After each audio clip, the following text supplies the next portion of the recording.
좋아요, 알람 설정 많이 눌러주세요.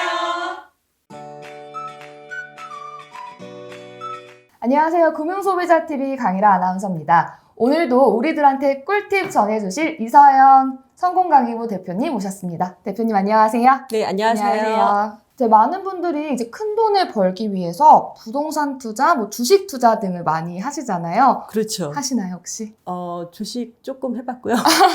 부동산 투자는 돈이 별로 많지 않아서 못 해봤고요. 많이. 네, 저도 아직 저희처럼 이렇게 부동산이나 주식 등을 이제 전문적으로 하시는 분들이 많으셔서 일반 서민분들이 이렇게 투자로 돈 벌기가 굉장히 힘들잖아요. 정보가 없으니까. 그렇죠. 네. 그래서 오늘은 일반 서민들이 돈 모으기 위한 재무관리 시스템에 대해서 한번 이야기 나눠보도록 하겠습니다. 네. 재무관리 시스템 어떻게 만들어야 되는 건가요? 네. 이 재무 관리도 시스템인가? 뭐 이렇게 생각을 네, 좀 하실 맞아요. 것 같은데요. 모든 게 사실 이 시스템이거든요. 그렇죠. 네. 모든 게 되게 체계화로 잘 되어 네네네. 있는. 네네. 그래서 요즘 이 근로자들은 월급을 타시면 네. 뭐 주택 대출이자, 그다음에 자녀 교육비, 그 생활비 등으로 이렇게 쓰고 나면 사실 네. 남는 돈이 거의 없어서 저축을 맞아요. 못 하시는 가정이 굉장히 많거든요. 많죠. 네. 특히 네, 30, 40대 분들은 더 그렇죠. 그쵸. 네, 아이들 한참 어리고 자라나니까. 네. 그런 분들도 가정의 재무 관리를 시스템으로 만들고 나면요. 네. 그 생각보다 훨씬 더 빠른 시간 안에 그런 목표 달성이 되실 수가 있거든요. 오, 네. 그래서 오늘은 이 재무 관리 시스템을 좀 안내해 드리려고 해요. 오, 여러분 집중하셔야겠어요. 네, 집중하시나요? 집중하셔야겠어요. 그래서 첫 번째는요, 시스템이 다른 거창한 게 아니라요. 일단 마음을 딱 먹어야 돼요. 그쵸. 네. 돈을 모아야겠다라는 약간 마음가짐 네, 말씀하시는 마음의 건가요? 준비를 네. 일단 하시는 게 가장 그게 반입니다. 시작이 반이죠, 네, 역시. 네. 네. 그게 반이된 마음의 준비를 일단 하셔야 되고요. 네. 두 번째는 이 재무 관리를 하는 목표하고 목적을 일단 정하셔야 돼요. 네. 그리고 세 번째는 가계부를 좀 쓰셔야 돼요. 그 어렵다는 가계부. 네, 그래서 요즘 가계부가 수기 가계부도 있지만 네. 전자 가계부도 많이 있거든요. 네, 맞아. 어플 같은 것도 굉장히 많이 나와 있고. 네, 맞습니다. 그래서 이 가계부를 사용한 재무 관리를 하면 네. 그 가정경제 경영을 하실 수가 있어요. 뭐 기업처럼. 네. 그래서 그렇게 하셔야 되고 네 번째는 좀 자산을 늘려야 되지 않겠습니까? 그렇죠. 그래서 이 금융자산을 잘 관리하고 또 네. 일정한 수익이 날 수 있도록 네. 현명한 저축과 투자를 좀 하셔야 됩니다. 가정을 경영한다라는 말이 굉장히 멋있는 것 같아요. 그렇죠. 네. 네. 기업만 경영하는 게 아니라 그러니까요. 기업에서는 재무지표랑 음. 손익계산서 이런 것들을 매년 검토를 하잖아요. 네. 가정도 똑같다는 거죠. 되게 그 말 굉장히 멋있는데요. 네, 가정도 재무제표와 음. 그다음에 현금 흐름 이런 오. 것들을 매년 점검하시는 것이 굉장히 중요합니다. 네. 가정의 재무관리 시스템에 대해서 방금 4가지에 대해서 말씀해 주셨잖아요. 그러면 네. 구체적으로 우리 한번 하나씩 알아볼까요? 첫 번째는 재무관리에 대한 마음가짐이 굉장히 중요하다고 말씀드렸잖아요. 네. 누가 어떻게 해야 하나요? 네. 사실 이렇게 돈이 많으신 분들은 굳이 재무 관리 안 하셔도 되고요. 안 해도 되겠네요. 네, 안 하셔도 되나요? 안 해도 될 것 같아요. 돈이 이미 많으니까 잘 관리하셨으니까 많은 거겠죠. 하지만 이제 시작하는 사회 초년생들이나 네. 아니면 이렇게 모아놓은 돈이 많지 않고 또 자산이 쑥쑥 불어날 정도로 소득이 네. 많지 않으신 네. 이런 분들은 반드시 재무 관리를 하셔야 된다는 그런 마음의 준비를 꼭 하셔야 됩니다. 그럼 구체적으로 어떤 분들이 네. 재무관리를 받으면 좋을까요? 네.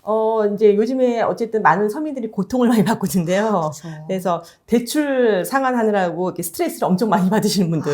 네, 많죠. 그다음에 매달 마이너스라서 저축할 돈이 없으신 분들. 그리고 네. 기존의 가계부를 쓰시다가 포기하신 분들. 네. 그다음에 재산이 생각보다 이렇게 막 늘지 않으신 분들. 네. 그리고 또 이렇게 매월 소득이 일정하지 않고 불규칙적으로 이렇게 들어오신 분들. 네. 그리고 이게 나의 경제적 안정을 빠른 시간 안에 좀 이루고 네. 싶다, 안정을. 네. 이러신 분들이 이런 재무 관리를 좀 받아보시면 굉장히 좋습니다. 이 모든 항목에 제가 포함이 되네요. 오늘 꼭 들어야겠어요. 아까 부자 아니셨어요? 아닙니다. 네, 사실 저처럼 이렇게 많은 분들이 해당하실 것 같은데요. 일단 재무관리를 하겠다는 마음의 준비가 제일 네. 중요할 것 같네요. 네. 그래서 마음의 준비가 되면 일단 재무관리 이제 시작이 되는 거고요. 네. 그래서 기존 이 재무관리를 시작하게 되면 매달 이 대출금하고 네. 카드값을 결제하기 위해서 네. 통장이 그냥 이렇게 스쳐 지나간다 그러잖아요, 돈이. 그죠. 순삭한다고 하죠, 저희가. 아주 그냥 스쳐가는. 네, 네. 가상화폐라고 찍혔다가 나간다고 그냥. 맞아요. 네, 사람들이 이렇게 얘기하시는데 네. 이제 재무관리를 시작하시면 그렇게 되면 사실 우리가 카드 결제를 하기 위해서 일을 하는 거잖아요. 맞아요. 카드값 갚기 위해서 저희가 일을 네, 한다고 그러면 하죠. 돈의 사실 그 노예가 되는 거거든요. 그러면은. 맞습니다. 그래서 이제 재무 관리를 시작하시게 되면 돈의 노예가 아니라 돈의 주인이 되어서 잘 관리하고 돈을 다스리는 그런 삶을 사실 수가 있습니다. 듣기만 해도 너무 좋은데요. 돈의 노예가 아니라 돈의 네, 주인공이 주인은, 되라. 그렇죠. 네. 자, 그러면 두 번째는 재무 관리의 목적과 목표를 정해야 한다고 하셨잖아요. 네네. 그래서 재무 관리를 하는 목적은 우리 인생을 살아가면서 뭐 부채 상환, 빚 갚기죠. 네. 빚 갚기나 또 결혼을 하실 분들 결혼하기. 그다음에 또 주택을 구입하셔야 될 분들 이런 네. 중요한 이벤트를 그 실행할 시점에 그 필요한 돈이 딱 준비되도록 네. 하는 게 바로 재무 관리거든요. 네. 네. 예, 필요한 시점에 돈이 없으면 아무것도 그렇죠. 실행을 못 하겠죠. 맞죠. 슬프기도 엄청 슬프죠. 네, 그래서 이 재무 관리는 필요한 시기에 필요한 돈이 딱 준비가 되면서 삶의 만족도를 이렇게 높이는 것입니다. 그래서 예를 들어서 결혼 자금 마련하기 이런 이제 목표를 가진 청년들이라면 몇 년 후에 결혼을 할 거고, 그다음에 그 결혼에 필요한 자금이 얼마고, 네. 그다음에 그 자금을 어떻게 마련할 건지, 네. 뭐 부모님의 도움은 얼마를 받고, 대출은 얼마를 받고, 내가 지금 버는 소득에서 저축은 어떻게 얼마큼 해야 할고, 되는지. 뭐 이런 거 이렇게 구체적인 계획을 세우는 것이 바로 재무 목표입니다. 네. 그래서 따라서 이게 뭐 이 결혼자금 만들기뿐만 아니라 부채 상환이라든가 여러 가지 다른 주택 구입이라든가 이런 것들도 네. 각자가 그 해결해야 되실 그런 최우선 목표가 있지 않겠습니까? 그렇죠. 네, 그래서 그런 것들 한번 생각을 해보시고 그것을 해결할 그 가장 최적의 그 솔루션이 무엇인지 한번 이렇게 점검을 해보고 실행에 옮기는 것이 이 재무관리의 올바른 그 태도입니다. 저희 세 번째는 가계부를 사용한 재무 관리를 해야 한다고 하셨는데요. 네. 사실 연초에 우리 돈 한번 아껴 써보자 하고 가계부를 한두 달만 쓰지 뭐 네네. 쭉 한 달, 1년 동안 쓰는 경우는 굉장히 드물잖아요. 뭐 써도 별 의미가 없잖아요, 사실. 그쵸. 뭐 재산이 느는 것도 아니고. 맞아요. 네. 괜히 그냥 그러니까 이제 한두 달 하다가 이제 멈추는 경우가 많은 것 같은데요. 네. 가계부를 활용한 재무 관리 어떻게 해야 되는 건가요? 네. 먼저 이 가계부를 효율적으로 활용하기 위해서는요. 먼저 그 현재 자기 가정의 재정 상태를 일단 파악하고 네. 분석하는 것이 가장 중요합니다. 그래서 재무 상태를 정확히 진단을 해야 그 문제 해결을 위한 솔루션이 나오거든요. 그렇죠. 예, 그래서 그리고 솔루션을 찾고 돈을 모으기 위한 재무 관리 시스템도 만들 수 있는데요. 그래서 먼저 현재 가지고 있는 자산과 부채를 한번 기록을 해보고요. 자산에서 부채를 뺀 그 순자산이 얼마인지 한번 계산을 해 보셔야 됩니다. 그리고 네. 그 다음에는 소득과 지출을 파악을 해보는데요. 보통 우리는 월 소득하고 월 지출을 이렇게 파악하잖아요. 그렇죠. 근데 그게 아니라요. 연간 소득하고 연간 지출을 파악하셔야 돼요. 아, 네. 왜냐면 매 월별로 이벤트가 있는 달들이 있고 또 그 해에는 또 중요한 뭐 자동차 구입이라든가 그렇죠. 아니면 이사라든가 이런 게 또 계획되어 있을 수도 있잖아요. 그러니까 이거를 월로 이렇게 막 보는 게 아니라 연간으로. 1년 단위로 봐야 네, 된다는 1년 단위로 보시는 게 가장 중요합니다. 그리고 또 연간 소득은 급여 명세서를 보면 아실 수 있는데요. 지출은 사실 파악하기가 힘들어요. 네. 워낙 이렇게 쓰시는 게 많고 쓰는 사람도 여러 명 있고 그렇죠, 가족들이 그렇죠. 하기 때문에 그래서 근데 이 지출 분석이 굉장히 중요하거든요. 내가 어떤 항목에 얼마큼을 쓰고 있는지 도대체 그 월급을 받아서 대부분의 돈이 어디로 나가는지를 좀 파악하는 게 그렇죠, 가장 그렇죠. 중요하거든요. 네. 그래서 요즘에는 이게 뭐 다 카드를 쓰시니까 수기로 하기 힘드시잖아요. 힘들죠. 그래서 전자가계부, 저희 성공가계부도 전자가계부를 그렇죠. 사용하고 있는데요. 네, 전자가계부를 활용해서 지출 내역을 조금 정리를 하시면 좋고요. 그렇게 되면은 내가 이 지출 항목이 교육비에다 많이 쓰는지 아니면 외식비, 예, 집에서 밥을 안 해 드시고 밖에서 나가서 많이 사서 드시는지 그렇죠. 아니면 여행을 많이 하시는지 이런 것들이 파악이 됩니다. 네. 그래서 이런 것들을 지출 분석을 정확히 해보시는 게 살펴보시면요. 큰 충격으로 다가오실 거예요. 생각보다. 네. 되게 저도 지금 충격이에요. 우리가 소득의 지출하고 소득의 그 하나의 계획을 세우기 위해서는 항상 월 단위잖아요. 그쵸. 이번 달에 월급이 들어오면은 그쵸, 이번 이거 달에. 쓰고 이거 쓰고 네, 이거 네, 써야겠다. 네, 네, 네. 항상 그렇게 하시는 분들이 많았을 네. 것 같은데 이게 월 단위가 아니라 1년 단위로 네. 분석을 해야 된다는 게 네. 굉장히 놀라웠던 것 같아요.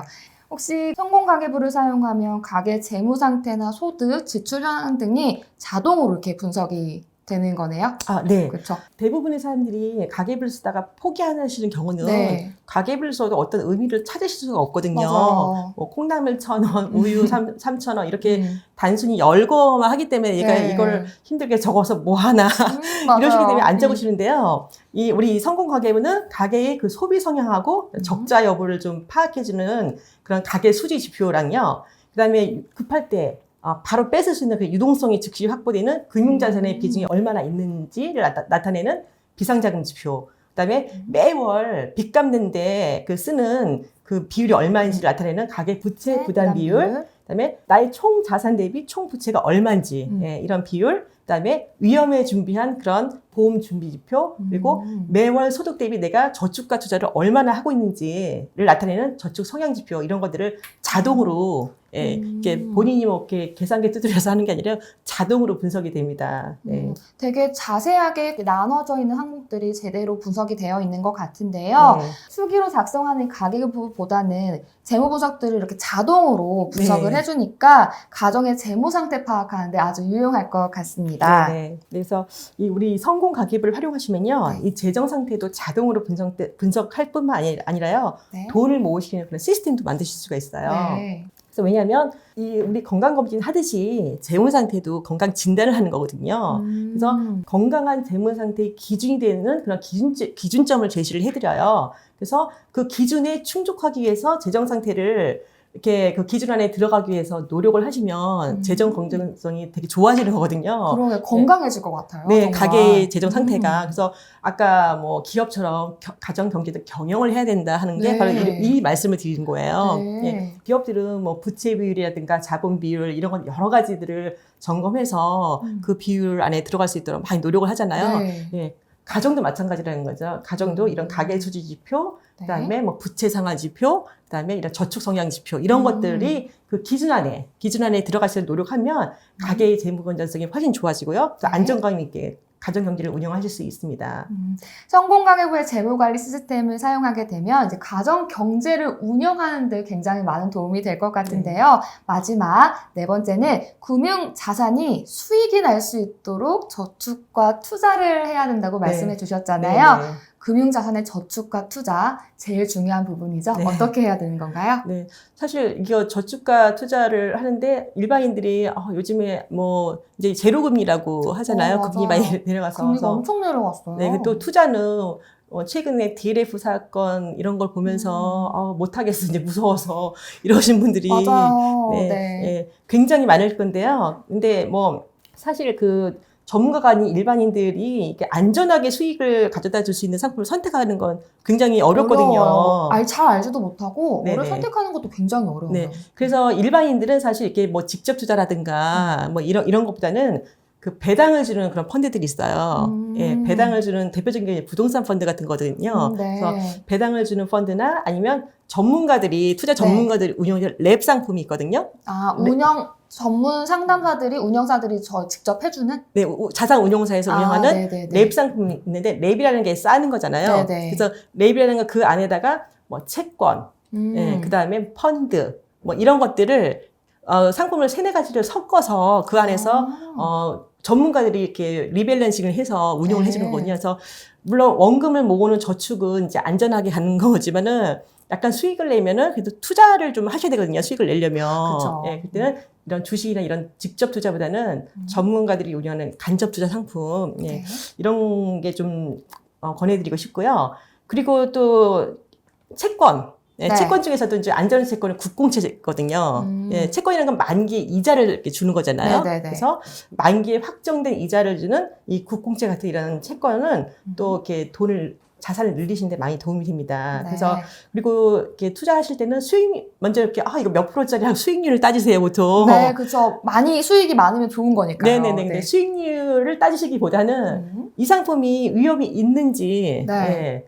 그거를 먼저 꼭 파악하시고 상품 선택하시는 게 네. 자산을 좀 지키시고 늘리시는 조금은 길입니다. 욕심을 조금 줄이는 게 네, 좀, 욕심을 버리시는 게 네, 네. 좀 좋은 방법인 것 같네요. 네. 네, 오늘 서민들의 돈 모으기 위한 재무관리 시스템 성공 가계부에 대해서 이야기해봤는데요. 조금 더 자세한 내용 듣고 싶으시면 www.성공가계부.com에 접속하셔서 재무관리 시스템 이용해서 안정적인 가정경제 만들어 가시면 좋겠습니다. 네, 오늘도 꿀팁 잘 전달해 드렸는데요. 구독과 좋아요 저희한테 또 큰 힘이 될 것 같습니다. 오늘 좋은 정보 감사합니다. 감사합니다.